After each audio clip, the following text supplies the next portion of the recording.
Bismillahirrahmanirrahim. Assalamualaikum warahmatullahi wabarakatuh. Alhamdulillah rabbil alamin. Allahumma shalli ala sayyidina Muhammad wa ala ali sayyidina Muhammad. Rabbi zidni ilma warzuqni fahma rabbi shrah li sadri wa yassir li amri wahlul 'uqdatam min lisani yafqahu qawli.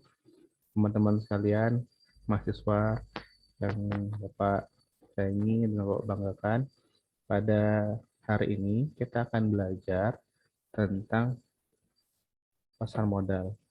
Jadi format untuk pekan ini atau pertemuan kali ini kita mulai dengan video pembelajarannya. Mudah-mudahan dengan video pembelajaran ini durasi yang mungkin sedang lah ya, nggak terlalu panjang, nggak terlalu lama, tapi bisa memberikan gambaran dan wawasan yang baik pada teman-teman sekalian. Dan Pak berharap satu goalsnya adalah teman-teman bisa muncul ketertarikan tentang pasar modal, karena pasar modal di Indonesia itu memiliki potensi yang besar dengan jumlah perputaran uang yang terjadi di sana juga sangat besar.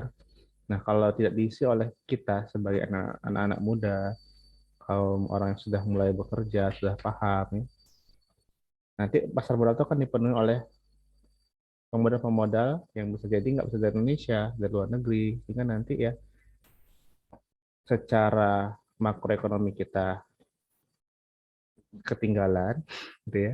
Kemudian secara makroekonomi pun juga ketinggalan karena pasar modal juga memiliki dampak yang besar di keputaran ekonomi di Indonesia. Jadi saya berharap setidaknya at least setelah mengikuti pelajaran ini teman-teman bisa mulai mendapatkan literasi, mulai paham dan mulai mencoba untuk sedikit-sedikit melihat tentang pasar modal sebagai salah satu instrumen keuangan yang legal di Indonesia, gitu ya. Dan alhamdulillah Bapak juga salah satu investor di pasar modal dan sudah mulai sejak tahun 2019-an ya. 19 ketika Bapak kuliah di Batam. Sudah mulai ke sana, sudah mulai belajar. Nah, untuk materi yang Bapak share ini adalah materi yang Bapak dapatkan ketika Bapak ikut sekolah pasar modal yang diberikan oleh IDX atau Bursa Efek Indonesia cabang Batam. Kemarin kalau teman-teman materi ini syaratnya memang harus ikut daftar di sekolah pasar modal, berbayar gitu ya, baru dapat. Karena Bapak sekarang sebagai seorang lecturer, guru ya, sebagai orang yang Bapak sharing ya, Bapak sharing aja free untuk teman-teman. Oke, kita mulai ya. Nah, saya buka dulu materinya. Sini sebenarnya ada dua materi ya. Ada yang stage 1 sama stage 2. Stage 1 ini lebih memberikan pemahaman dasar tentang apa sih itu pasar modal dan seterusnya. Lembaga-lembaga yang mengatur dalam pasar modal dan a lot of it gitu ya. Kemudian kalau di stage 2 itu lebih teknis tentang analisa candle, analisa fundamental. Nanti kita sempat singgungkan sedikit lagi di video ini tentang stage 2. Tapi kita coba sekarang fokus dulu ke bagian pertama. Sekolah Pasar Modal Bursa Efek Indonesia. Sedapnya. Ya, masih sama ya. Di depan saya ada Pak Randy ya sebagai pendengar langsung. Waalaikumsalam. Pak Randy salah satu tokoh yang sangat terkenal sekali. Nah, dalam modul ini at least ada 4 output yang ingin dikejar. Pertama, penjelasan tentang saham dan pasar modal. Kedua, investasi di pasar modal itu seperti apa. Ketiga, Masya Allah. Siapa undangan undangan nikah. Makasih.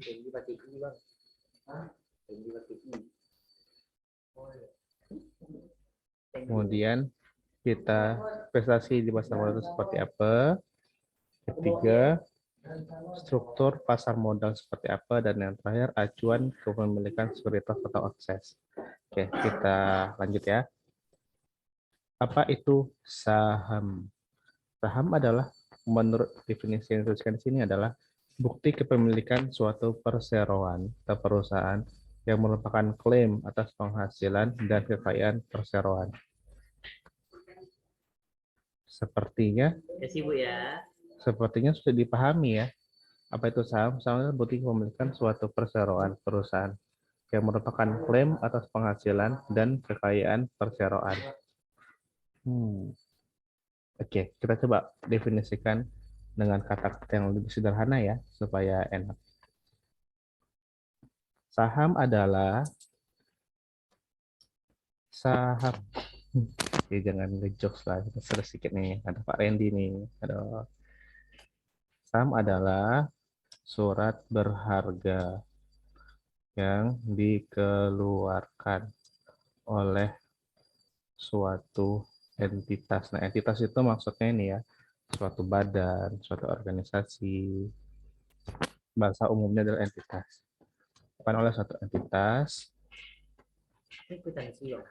berupa surat kepemilikan perusahaan yang diberikan kepada para investor dengan cara membeli saham tersebut di pasar modal melalui sekuritas.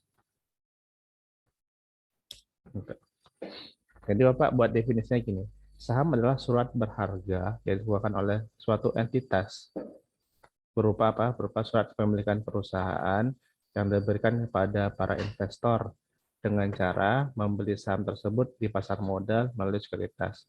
Itu udah komplit banget tuh pengertiannya. Jadi ada pihak berharganya seperti apa, kemudian yang mengeluarkannya siapa, entitas ya. Entitas tuh, oke, saya kasih tambahan ya supaya makin asik. Jos. Entitas yang bisa mengeluarkan atau menjual saham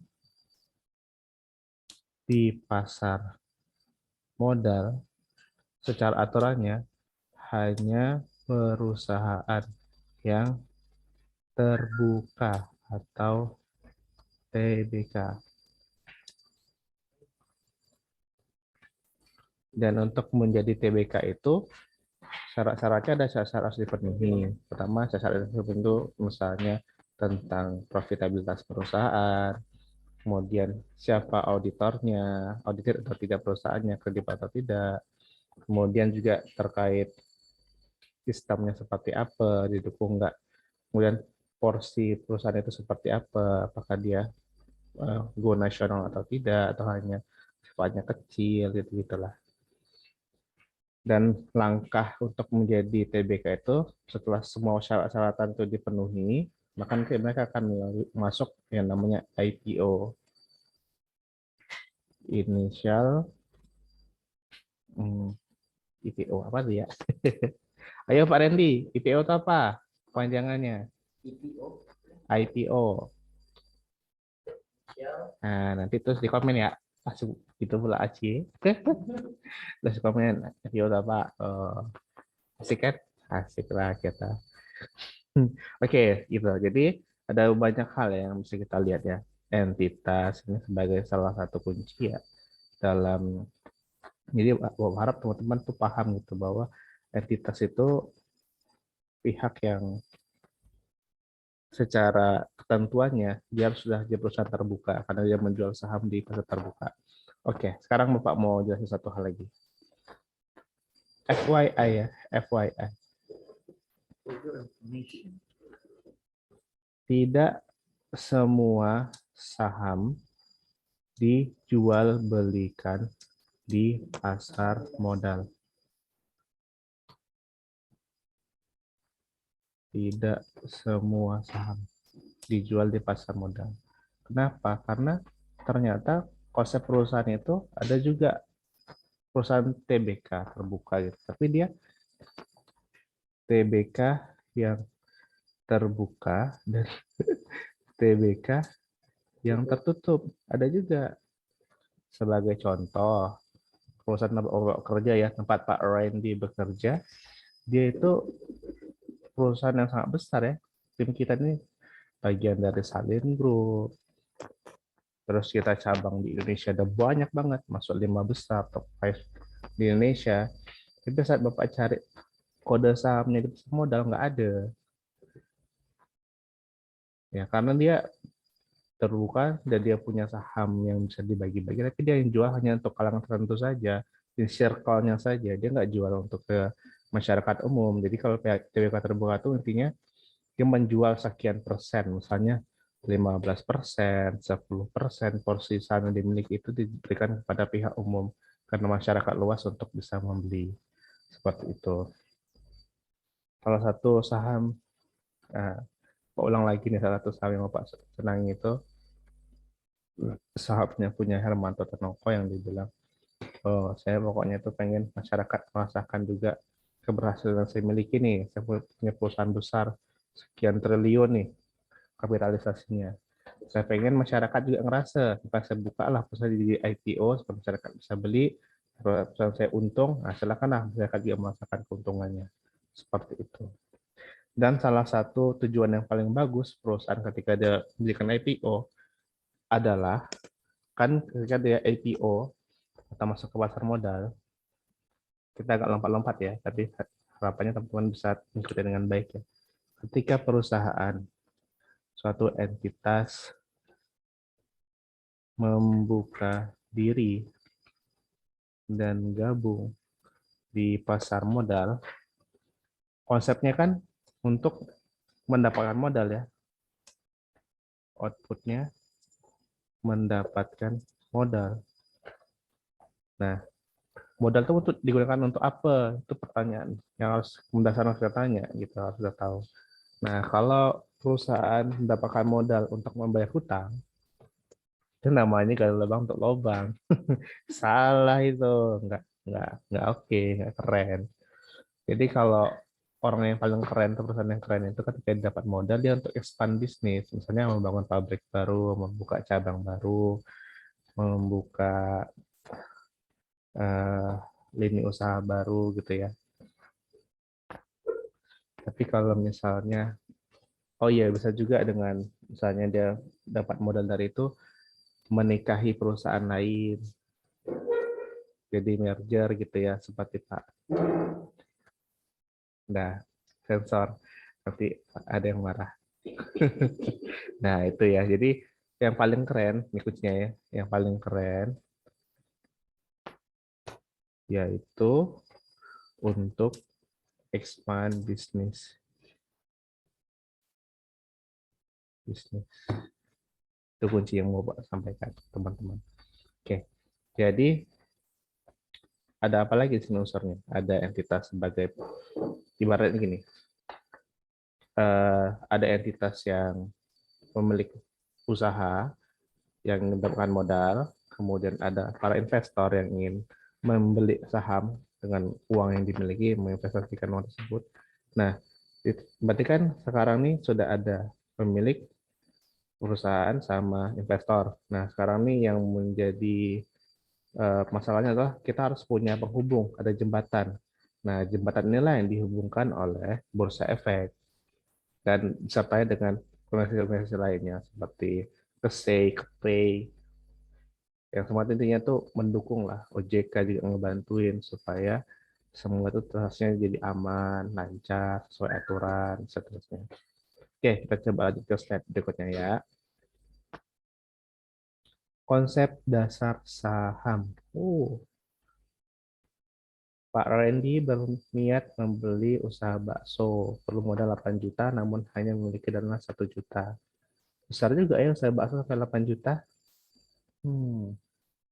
Maka Pak Randy buat penawaran saham kepada teman-temannya. Ada Bana, ada Devi, ada Al, ada siapa lagi ya.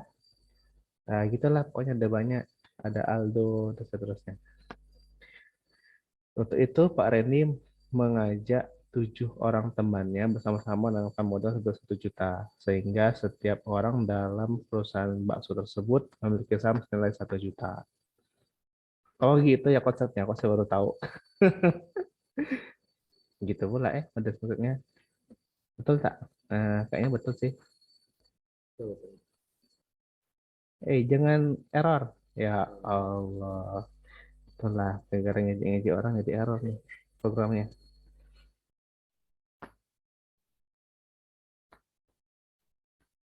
Hmm, beneran error, Pak. Serius jangan gitu lah. Melaju dia. Ntar ya, saya buka versi lain ya. Foxit. Ada. Eh.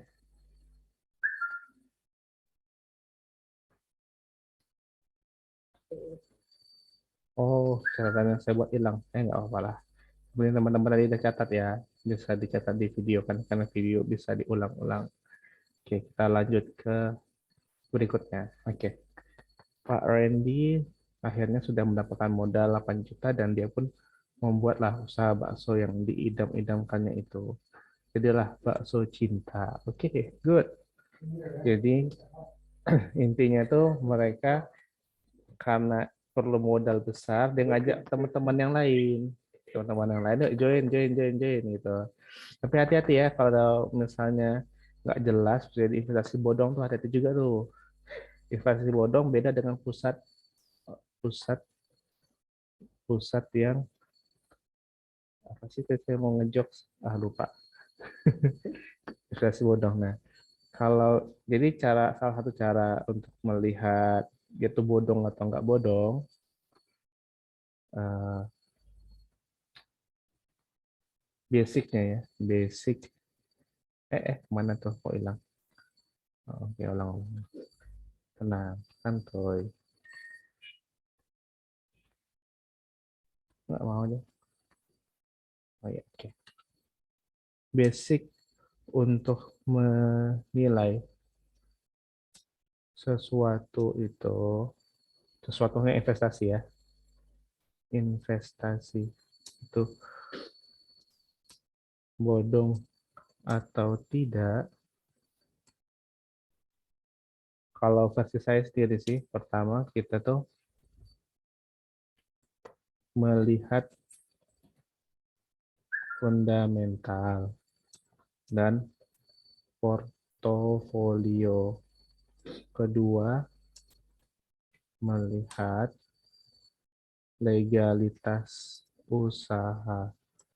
Tiga, melihat siapa ownernya. Keempat, melihat momentum dan uh, prospek yang diberikan. Tapi gini ya, ini kan kita tuh punya banyak banget ya indikator-indikator untuk melihat ini beneran nggak sih. Tapi kalau namanya penipu ya tetap penipu ya. Maksudnya kita udah berhati-hati pun kalau emang orang tuh punya niat jahat, tetap aja kita bisa kena gitu. Karena prinsipnya tuh kalau orang jahat ya tetap jahat. Kita nggak bisa hindari secara pasti dengan gini pasti aman nih gitu. Karena banyak juga orang yang punya nama baik ya, integritas. Tapi ujungnya itu bisa menipu orang mungkin karena tergoda sama godaan lihat cuan yang banyak ya. Tapi yang nggak bisa bilang tuh gini, ada satu prinsip dalam pasar modal atau investasi atau apapun itulah, istilahnya gini, too good to be true. Jadi kalau emang teman-teman ditawarin dengan mimpi yang sangat besar dan sangat indah, terlalu terlalu besar ya, misalnya, "Bapak, ayo tanamkan uang Bapak di sini 1 juta. Setiap bulan saya akan membayarkan pada Bapak 1,5 juta." Itu kan 150% misalnya. Itu impossible dapat gitu. Jadi kalau ada yang nonton kayak gitu tuh, diusahakan ya nggak usah diikutin lah. Banyak kayak gitu tuh, banyak yang janji manis aja gitu. Jangan sampai di PHP, udah berharap. Yang bahaya tuh saat kita ditipu seperti itu. Nah, tertipu nih. Modal yang kita gunakan untuk investasi sana dengan modal utang misalnya. Ngutang ke orang tua. Wah, itu bahaya tuh. Pusing kepala. Jadi ini ada beberapa trik ya yang Bapak kira perlu saya share ke teman-teman. Ya juga lihat usahanya, lihat surat-suratnya, Walaupun memang seorang itu pun sebenarnya bisa ditipu juga sih kalau emang orang itu jahat ya. Kalau bilang kita udah bisa mengukur indikator, tapi kalau itu emang jahat ya terus aja kita ngomongkan. Jadi intinya ya hati-hatilah, tetap hati-hati. Gitu, nggak bisa 100% yang kita kayak gimana. Kayak paling kalau mau aman ya masuk ke pasar yang aman, sama modal yang benar-benar pasar modal yang oke gitu, jangan salah beli yang asal murah, asal murah salah, terlalu mahal juga salah gitu. Luar biasa.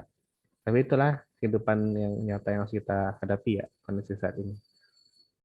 Jadi kira-kira itu gambar saham. Dia nombok-nombok supaya dapat pemodal. Nanti Pak Randy tugas yang berat itu lagi nih, dia harus ngebagi secara adil konsep uh, profit yang dia dapat, apakah per harian atau gimana. Karena gini, makin banyak orang yang dia tawarkan kerjasama, kan kita 7 orang dia ngajak kan, 7 orang tuh punya 7 kepala yang beda-beda tuh. Ada Pak Devi misalnya, dia nggak mau tuh dia dapat bagian sekian, dia punya sekian, beda-beda tuh. Nanti kalau si Al tuh beda lagi, uang dapur nggak boleh segitu Pak, harus banyak. Nah, banyak beda itu udahlah. Dan ini tahu konsepnya. Nah, kalau obligasi ada juga nih tentang obligasi. Surat utang jangka panjang, menengah sampai panjang. Surat utang bentuknya dapat dipindah tangankan dan berisi janji untuk membayar imbalan berupa bunga pada periode tertentu dan melunasi pokok utang pada waktu yang telah ditentukan pada pihak pembeli obligasi tersebut. Jadi kalau saham sama obligasi sama-sama dipasarkan di pasar modal, cuman bedanya kalau saham perusahaan menjual kepemilikan usaha, berarti dari sekian persen kepemilikan usaha dia share nih ke masyarakat, ke para investor untuk juga menjadi owner ke perusahaan tersebut sebagai pemilik. Tapi kalau sama obligasi ya seperti kita dapat modal untuk minjam uang aja gitu. Nanti kita bayar berupa, perusahaan akan membayar berupa pokok plus bunga ke para pembeli obligasi. Oke, lanjut ya. Konsepsi obligasi juga kita jelaskan di sini. Pak Randy mau usaha bakso, kemudian kalau di soal namanya Pak Bejo sebetulnya, tapi kita supaya asik ya, ya udahlah Pak Devi. Oh iya, Devi itu nama timnya Pak Randy. Dia tuh satu tim berdua. Jo apa? Eh, pasangan, duet maut. Nah, ini kan dibaca aja ya. Saya kalau jelasin dah, yang dibaca aja. Kita lanjut ke yang asik nih. Konsep dasar pasar modal. Konsep gede rencana ya. Usaha bakso. Nah, kalau konsep dasar usaha modal, konsep dasar pasar modal, konsep yang saya sampaikan itu adalah dia harus tuh ekspansi bisnis ya. Jadi misalnya usaha bakso Pak Randy ini udah jalan, dia butuh dana 100 miliar, maka dia ada 2 jalan ya, pinjam publik sama ajak go public. Kalau pinjam publik itu kayak gini, pinjam publik sama ajak go public. Wah, ini dia resiko kalau kita baca materi yang orang lain buat ya. Kadang nggak sesuai dengan yang kita mau jelaskan. Nggak apa-apa, kita jelaskan supaya asik. Nah, jadi ceritanya gini, Pak. Kita Pak Randy aja ya, supaya gampang. Dan supaya Pak Randy makin dikenal sama banyak orang. Kan YouTuber kita banyak ya, viewersnya ya. Asik, pede aja gitu. Jadi, dia tuh punya usaha, ada jalan, dan sustain, udah profit, udah untung gitu kan. Terus kita ngerasa kalau gini terus nih nggak bisa maju nih. Saya pengen punya mimpian membuka 100 cabang di 100 kota atau di 50 kota di Indonesia gitu kan. Nanti udah siap buka cabang di Indonesia, saya mau lanjut buka cabang di Malaysia, di Singapura. Kan nggak salah ya, kita punya mimpi besar ya. Nanti saya mau buat acara nikah, acara nikah. Salah. Oke, fokus. Saya mau buat acara, salah kan? Saya mau buat acara, salah. Saya kan mau buat banyak influencer yang mendukung usaha kita gitu. Tapi kan semua itu impian itu memerlukan modal ya, memerlukan biaya. Untuk mewujudkannya itu diperlukan biaya, buat effort khusus. Maka Pak Redni membuatlah rincian rencana anggaran untuk rencana biaya untuk bisa mewujudkan impian itu seperti apa. Tadi kalkulasi, ternyata kita butuh dana sebesar 100 miliar. Gak nanggung ya, dari bakso 100 miliar, jago kali nih, tapi nggak apa-apa. Contohnya seperti itu, contoh kasusnya. Ya udah, 100 miliar. Sekarang Pak itu dapat dua pilihan tuh. Dia 100 miliar ini bisa dengan cara eh, eh, minjam ke perbankan misalnya. Kenapa tidak ini di perbankan? Kan dia bisa juga punya portofolio, udah punya profit, bisa minjam ke pihak ketiga untuk dapatkan bantuan. Tapi nanti konsekuensinya ya Pak Randy harus membayar utang pokoknya plus bunga. Dan resiko terburuknya, misalnya terjadi masalah nih, mismanagement, dalam mengelola keuangan, terus bangkrut, bisa jadi semua yang Pak Randy udah bangun tuh hilang gitu aja, karena ya asetnya itu kan dijaminkan ke bank. Ya, di bank kan sita, udah habis lah sitanya.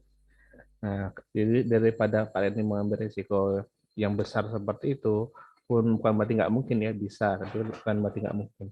Maka Pak Reddy mengambil kebijakan. Ya udah dah, dari sekian banyak modal yang saya miliki ini, saya share aja lah ke publik. Saya buka jadi ini, jadikan perusahaan terbuka. Saya berharap masyarakat juga bisa merasakan keuntungan dari usaha bakso cinta yang saya miliki ini gitu. Asik.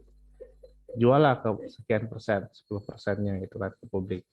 Jadi masyarakat karena percaya dengan Pak Randy, belilah sahamnya, dibeli dari harga Rp100 per lembar, dibeli segala macam.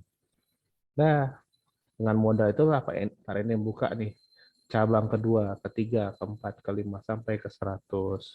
Makin banyak cabang, makin banyak juga penghasilan yang diterima, dan ketika banyak hasil yang diterima, banyak juga yang dibagi pada pemilik sahamnya. Pemilik saham itu sebenarnya yang dikejar itu cuma beberapa hal ya. Yang dikejar oleh investor.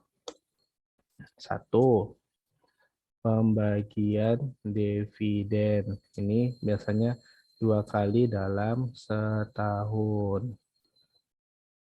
Kedua,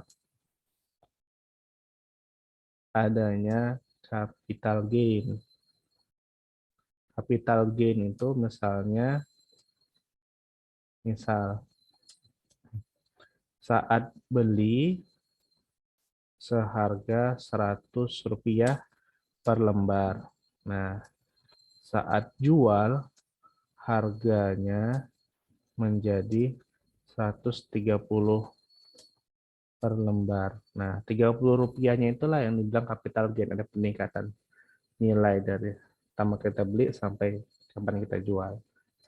Itu jadi kan kalau dikalikan kan keuntungannya ya lumayan ya, 30 kali 100. Kan belinya per lot ya, satu lot itu 100 lembar, lumayan.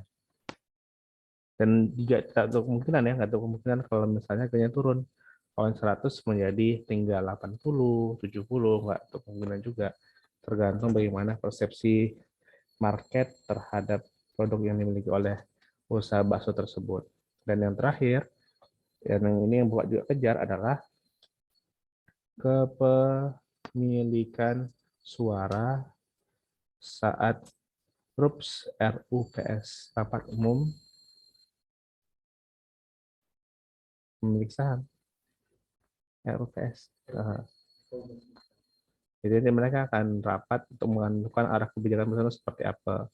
Kalau kita punya makin banyak jumlah saham yang kita miliki, kita bisa pemilik saham mayoritas dan kita bisa ikut dalam RUPS dan kita bisa memberikan.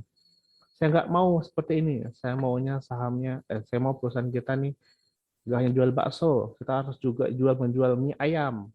Karena kalau bakso tanpa mie ayam kurang lengkap. Misalnya kan nggak mau, maunya bakso aja, kita kan udah kuat dengan bakso, dengan branding mie ayam lagi itu beda. Karena saya ini adalah pecinta mie ayam, saya maunya mie ayam harus ada dalam menu misalnya gitu kan. Nah, mantap kan. sangat sederhana sekali pemikirannya. Untuk konsep yang besar, tapi sederhana supaya paham ya. Gitu, oke. Sekarang kita lanjut ke yang berikutnya ya. Lagi-lagi nggak apa. Teman-teman harus sabar. Udah setengah jam Nanti kita lanjut ke berikutnya ya. Tunggu bentar. Ini dia. Tak di close lagi nih. Wah, keren. Seru terus ya, Pak. Close terus lah, Pak. Ini lagi seru nih. Ayo. Udah, pakai Polaris kita. Coba aplikasi yang berikutnya.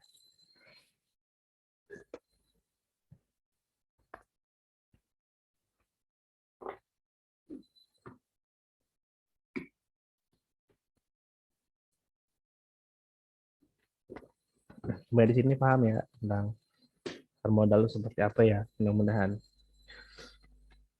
slow but sure.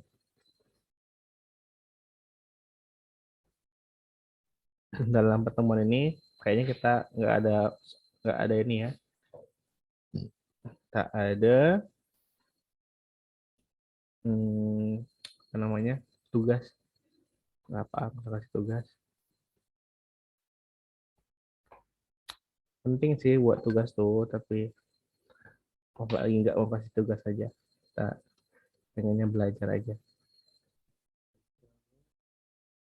Oke, kita lanjut. Definisi pasar modal. Pak, baru definisi pasar modal, Pak. Bursa kelapa dari 62. Wah, ada dahsyat nih. Perlu waktu sekian jam yang selesai nih. Gak apa. Kita pelan-pelan. Oke, definisi pasar modal. Tadi mau sampaikan contoh di awal tadi ya. Mempertemukan pihak yang membutuhkan dana jangka panjang dengan pihak yang membutuhkan sarana investasi dengan produk keuangan, saham, obligasi, reksadana, dan lain-lain. Jadi konsepnya oh iya, saya belum buka share YouTube, entah kok share YouTube, share screen yang terkeluar ya. Oke, entah saya buka dulu. Oke, ini yang ketiga. Ya, mana dia? Ini dia. Oke, saya share screen ya. Harapannya sudah muncul ya. Sekali lagi deh, saya ragu. Nggak muncul pula. Nah, oke. Udah muncul ya. Nah, di sini definisi pasar modal itu mempertemukan pihak yang membutuhkan dana jangka panjang dengan pihak yang membutuhkan saran investasi dengan produk keuangan. Is it clear? Apa? Karena ada perusahaan yang memerlukan dana, ada investor. Nah, di tengah-tengah itu pasar modal nih sebagai jembatannya. Nah, ini organisasi yang menaungi pasar modal. Ada OJK, Otoritas Jasa Keuangan. Kemudian IDX sebagai Bursa Efek Indonesia. Kalau saya Bursa Efek Indonesia, tapi kalau dalam singkatan saya sebutnya IDX. Kemudian ke Pay dan ke Say. Dua ini kustodian yang akan membantu untuk pencatatan dan pencatatan pembelian saham yang kita lakukan dan untuk masalah penyimpanan dananya seperti itu. Sebenarnya seperti itu. Oke, kita lanjut. Ini proses go public ya. Emiten membuat kontrak pendahuluan dengan Bursa Efek Indonesia. Pernyataan efektif bersama OJK. Jadi dia emiten membangun Bursa Efek, dibantu oleh OJK untuk penyesuaian segala macamnya atau aturannya. Kemudian dia setelah OJK sudah setuju juga untuk proses go public, itulah penawaran umum. Ini yang disebut dengan pasar perdana atau ya pasar perdana, premier market. Nanti premier marketnya pasar perdana ini dijual dengan harga yang murah biasanya. Jadi misalnya macam tadi usaha bakso itu, saya mau menjual harganya Rp100 per lembar saham. Maka dengan di pasar perdana itu kita jual harga Rp100, harga awal yang mau saya jual. Ketika saya hitung tuh, dengan 100 lembarnya saya mau jual berapa ratus juta atau berapa ribu lembar. Kalau 1.000 lembar ke masyarakat kan bisa diakumulasikan. Berapa sih kapitalisasi yang saya dapat gitu. Setelah pasar perdana dilakukan, Dan pasar perdana itu nggak semua orang bisa lakuin ya, nggak bisa ikutin karena dia ada ketentuannya, harus ada sekuritas seperti apa gitu ya. Yang paling mudah bagi kita tuh ikut di pasar sekunder. Setelah pasar perdana selesai, udah laku saham-sahamnya tuh, maka nanti kita bisa membeli lagi saham tersebut di pasar sekunder. Jadi misalnya udah ada, cuma itulah resikonya. Bisa jadi saham yang kita beli itu mengalami kenaikan harga. Contohnya sahamnya Bang Jago, akun Bang Jago. Itu kan kacau ya. Bukan kacau sih. Menarik gitu. Dijual harganya sekian rupiah nih awalnya. Sekali udah masuk pasar apa ada perubahan tuh, harganya langsung naik lonjak gitu tajam banget. Sehingga pas kita mau beli itu udah tinggi harganya. Sekarang udah lebih dari harga BCA kalau nggak salah harganya. Luar biasa. Secara capital marketnya bagus. Kalau menurut versi Bapak ya, capital marketnya bagus secara eh, harga pasaran di saham itu bagus. Karena memang dia baru ganti kepemimpinan, ganti manajemen, ganti sistem, jadi bank digital, gitu kan, itu bagus. Tapi secara fundamental dia masih jauh ya, masih benahan, masih ada. Kalau Bapak lihat EPS 3 tahun terakhir itu masih minus, masih nggak bilang rugi sih, tapi masih inilah banyak hal yang harus diperbaiki. Tapi dengan harapannya setelah di manajemen ini, respon pasar bagus, itu Bang Jago ya, ya kan makin bagus ke depannya gitu. Bandingkan dengan BCA, ya agak jauh ya, BCA luar biasa ya. Oke, lanjut. Terakhir, saldo pasar sekunder akan diawasi terus oleh Bursa Efek Indonesia. Salah satu pengawasannya itulah saat harga saham itu naik dengan secara tiba-tiba, maka Bursa Efek itu punya hak untuk nge-ban. Di-ban itu diberhentikan itu karena harga itu nggak wajar. Setelah di-ban sekian hari, dibuka kembali, normal lagi gitu. Harganya nggak wajar lagi, di-ban lagi. Di-ban itu bukan hanya karena harga nggak wajar ya. Di-ban juga misalnya karena memang perusahaan itu bermasalah juga bisa di-ban. Bahkan ditutup juga ada kok, perusahaan yang ditutup karena memang nggak benar. Karena ada kasus. Karena kasusnya itu juga kadang nggak hanya sekedar harga saham itu dimainkan oleh oleh harga pasar, tapi kadang juga emang di setting sama pemilik usaha. Biasanya mereka tuh ngebeli sendiri saham sendiri dengan harga yang tinggi. Jika nanti harganya sekarang kan meningkat, masyarakat tertarik, supaya itu hanya trap aja gitu supaya makin naik. Sebenarnya nggak sebagus itu performa perusahaannya. Saya mau bilang penting bagi kita untuk memahami fundamental usaha. Kalau kita udah ngerti fundamental, dan kita lihat usaha memang bagus, ya nggak apa kita beli, nggak ada masalah. Kita nggak tahu sekadar beli beli ikut-ikutan, FOMO gitu ya. Kemudian rugi itu jadi lebih besar gitu. Oke, lanjut. Tujuan go public itu setidaknya mendapatkan dana untuk ekspansi bisnis usaha. Salah nomor satu ya ekspansi. Kedua, bayar hutang usaha. Ya, betul sih nggak masalah. Berbagai struktur finansial perusahaan, betul. Value creation, membuat nilai pada perusahaan, betul. Nomor satu keluarga, di perusahaan keluarga, merger, ya, membuat jadi grouping usaha, betul. Tujuan strategi non finansial, bisa juga. Oke, tujuan go public sudah bisa dilihat ya, dan bisa kita pahami mudah-mudahan. Kemudian mereka semua penjual beli saham di pasar perdana. Nah, pasar perdana ini menurut Bapak agak lebih ribet ya. Maksudnya kita ketentuan-ketentuan tertentu gitu. Harus punya tahu medianya, linknya. Ini menurut Bapak untuk orang umum seperti teman-teman ya, kalau yang masih umum Bapak, kalau sendiri baru sekali kemarin ikut penawaran IPO namanya. Tergantung gitu sih, tergantung aplikasi yang kita pakai, sekuritas yang kita pakai. Terus kalau Bapak sekali ikut pesan IPO di iPod ya, bisa. Tapi ya agak ribet kalau pas mau pesan udah kehabisan, nggak dapat jatah gitu lah. Kayaknya kalau IPO tuh dia ada jatah-jatahnya juga, nggak bisa banyak orang bisa masuk. Tapi kalau kita masuk ke pasar sekunder, cenderung lebih mudah untuk pembelian sahamnya. Nah, kalau pasar sekunder senang. Yang penting kita menjadi anggota bursa dalam artian kita sudah terdaftar di salah satu sekuritas. Sekuritas ada banyak banget sekarang. Teman-teman tuh macam bibit yang ya itu juga sekuritas ya. Bisa beli saham di sana kan? Saham. Cuman kalau sendiri nggak mau ngerekom salah satu brand tertentu ya. Ya maksudnya teman-teman eksplorasi lah lihat mana yang baik yang bisa digunakan untuk membeli saham. Nanti buka aplikasinya, ya kita daftar segala macam, nulis semua permintaan. Nanti kita bisa melihat tinggal deposit dana, lihat sama mana yang mau kita beli, kita beli. Gitu. Lebih mudah sih kalau di pasar sekunder. B itu ibarat mall, tapi yang dijual itu ya emiten-emiten, saham, barang-barang pasar modal, gitu ya.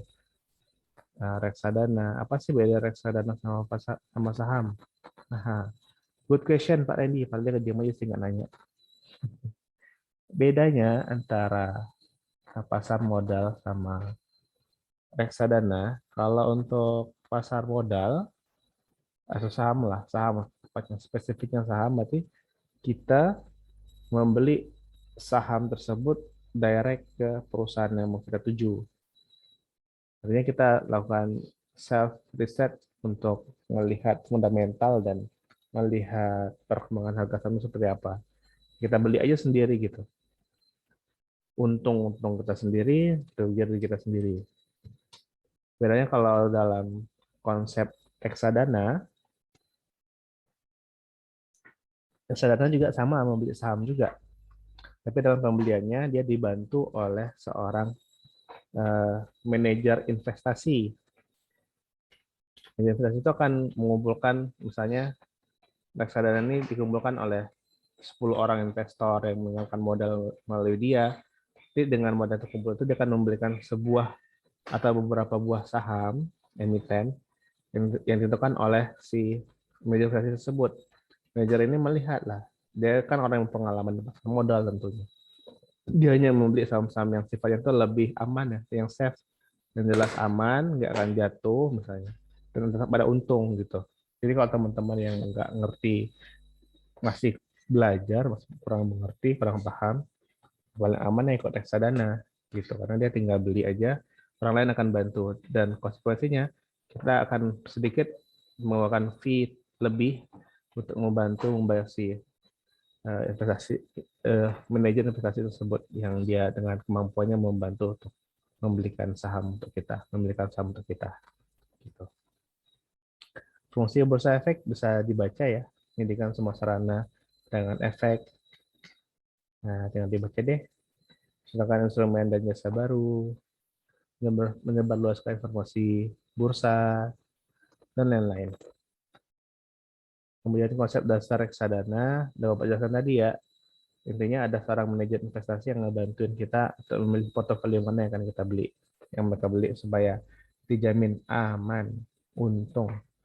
Dijamin pun dalam tanda kutip ya, karena kita nggak pernah tahu pasar modal juga volatil ya, bisa berubah, bisa bagus, bisa tiba-tiba anjlok.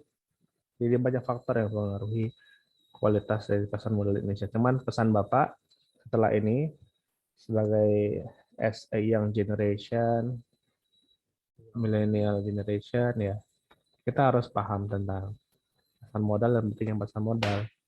Macam di Amerika yang Black Thursday itu ya kejatuh karena pasar modal ini juga jatuh gitu. Indonesia juga bisa jatuh kalau sama modal kita juga jatuh. Jadi ya kalau kita emang ada kelebihan modal, ada atau kita mau coba belajar secara disiplin ya, disiplin menabung, bolehlah nabung selain nabung di bank konvensional, atau kita nabung di properti, atau kita nabung di barang berharga, logam mulia, atau kita nabung arisan ya, saya Bapak juga nabung arisan. Kita juga bisa nabung di pasar modal, karena itu instrumen yang legal dan diakui uh, sebagai salah satu instrumen keuangan yang bagus lah untuk investasi. Gitu ya. Karena ada beda antara asuransi sama investasi. Kadang ada miscommunication gitu, misunderstanding. Orang investasi kok, orang asuransi kok ngejual investasi, ada juga yang seperti itu. Itu nggak boleh tuh, karena beda ya. Investasi kan, asuransi itu proteksi. Investasi itu, kalau investasi dah menjadikan uang kita itu bekerja untuk kita, ibaratnya seperti itu. Menghasilkan keuntungan. Jadi kalau besok ada teman-teman yang datang ke teman-teman semua, ke mahasiswa, ke adik-adik, tawaran nih asuransi berbasis investasi, itu jangan tak percaya ya. Agak aneh sih, karena konsepnya nggak kayak gitu. Nah, kan saya kan orang asuransi, saya paham. Konsepnya nggak kayak gitu konsepnya. Oke, kita lanjut aja ya. ETF Exchange Trade Fund. Ini nggak terlalu itu kok, nggak terlalu digunakan atau terlalu dibahas di dalam pasar modal.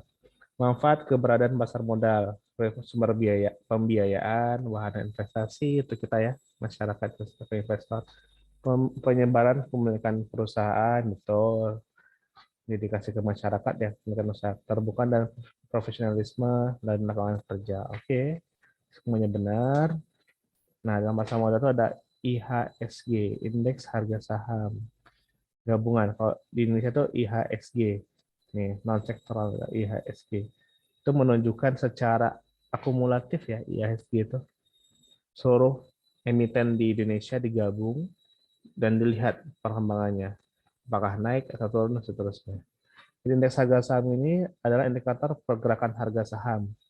Dapat berbentuk indeks harga saham individu maupun indeks kumpulan harga saham sektoral maupun non sektoral. Contoh yang non sektoral yaitu IHSG, LQ45, ISI, JIII, MBX, dan seterusnya. Nah, Bapak kasih contoh dua ya. IHSG tadi contohnya itu harga saham, seluruh saham yang ada di emiten diakumulasikan dan lihat perkembangannya seperti apa.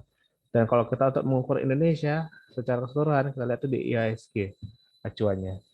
Nah, tapi kalau LQ45, liquid 45, artinya 45 perusahaan itu disorter dari sekian ratus perusahaan, dipilih 45 perusahaan yang best, the best in Indonesia, kemudian dilihat perkembangan sahamnya seperti apa. Sektornya itu ada banyak, sektor-sektornya tuh. Kemudian ada juga Kompas 100, berarti 100 perusahaan, seterusnya gitu ya. Kalau bank 15 berarti 15 bank terbaik. Indeks 30 berarti 30 perusahaan terbaik gitu gitu. Kemudian saham sektoral itu ada 10 sektor. Di dalam pasar modal ada agriculture, mining, basic industry, business industry, dan seterusnya. Kalau manufacturing sektor berarti perusahaan-perusahaan yang sifatnya manufaktur. Ya, saya kira teman-teman paham lah tentang itu ya. Oke, kita lanjut. Metodologi perhitungan IHSG ini rumusnya. Harga pasar per nilai dasar kali 100.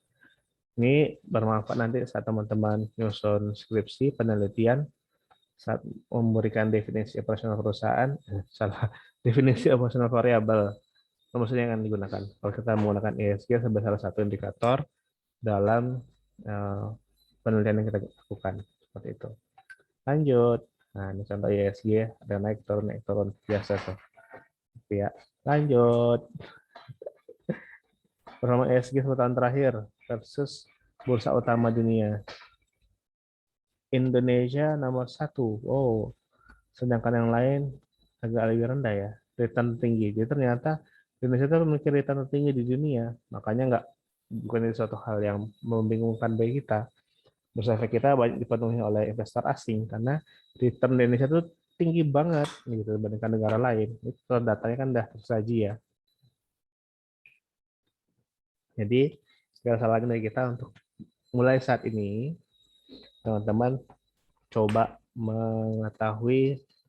ingin mengetahui lebih jauh tentang bursa efek itu seperti apa, bursa saham seperti apa ya.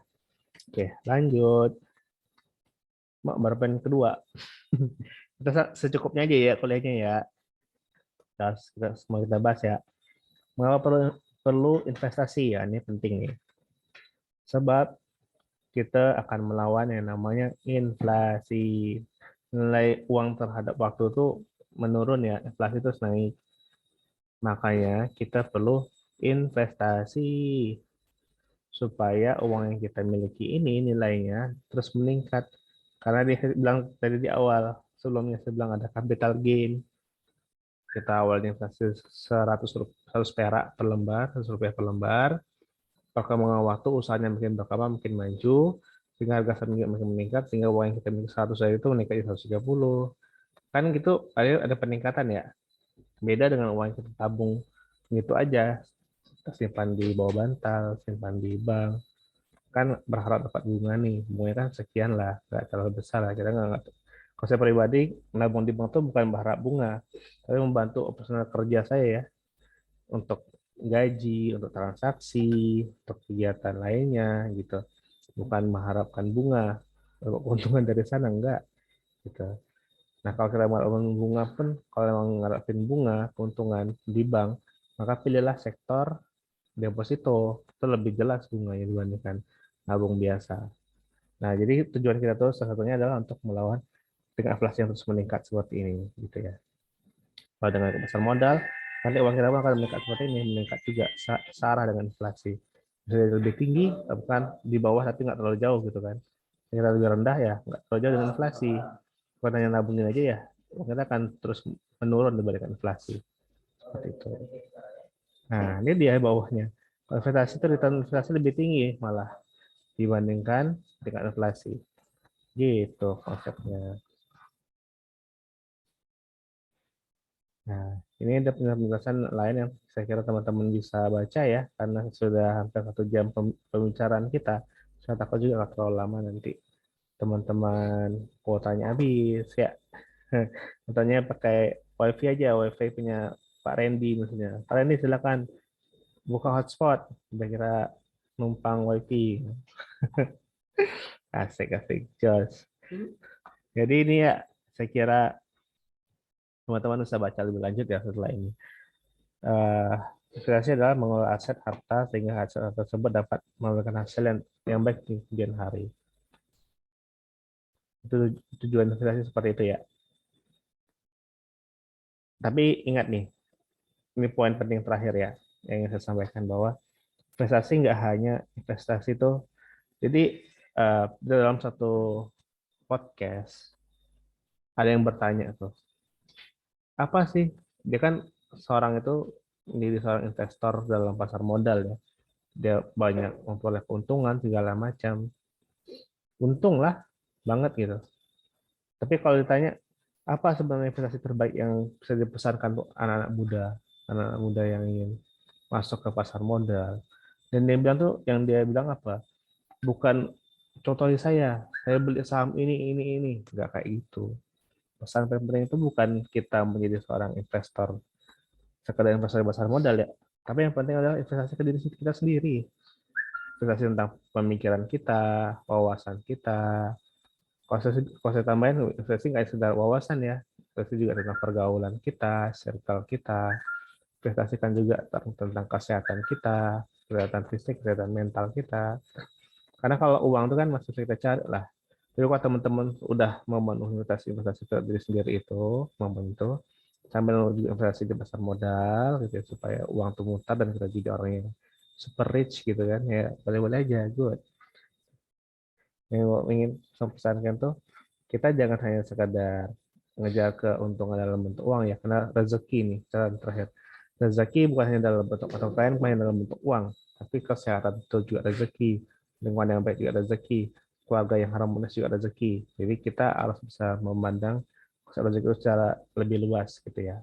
Kalau hanya sekedar uang, kenapa banyak sih kasus orang kaya yang bunuh diri gitu, karena kaya nggak punya kebahagiaan gitu. Tapi kalau kita bahagia, walaupun kita nggak terlalu kaya ya, kita bisa tak hidup dengan baik gitu.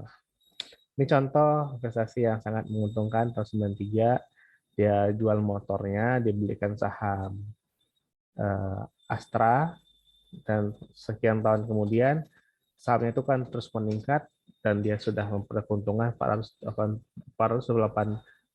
keuntungannya, ibarat seperti seharga sebuah mobil. Ya, berarti kan ini juga menunjukkan bahwa untuk menjadi kaya itu juga perlu waktu ya.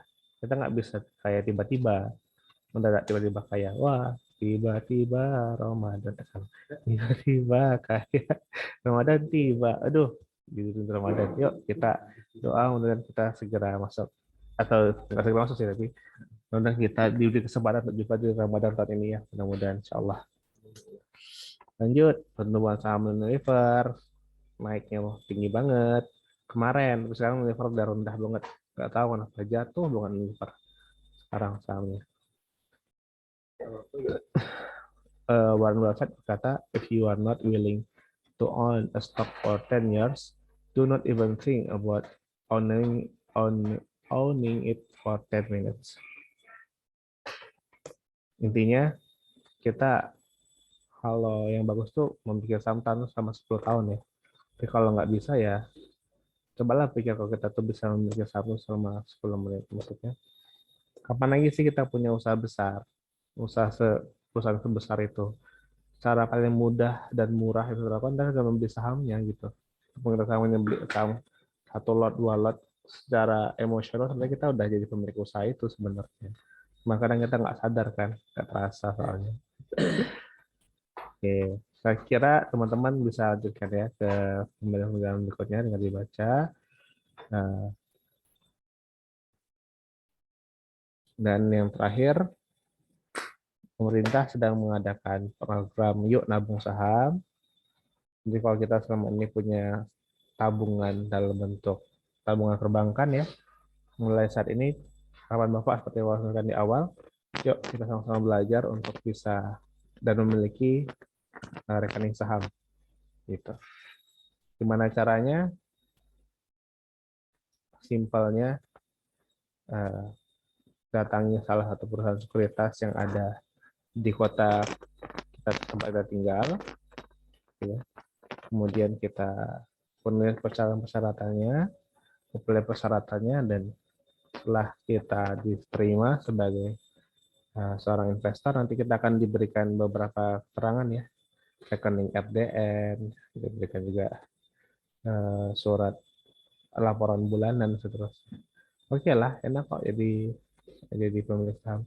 Cuman bedanya kalau jadi pemilik saham, kita harus sabar untuk nahan uang yang kita sudah beli untuk tidak segera kita jual. Itu sih kuncinya. Oke, mungkin itu dulu yang Bapak sampaikan.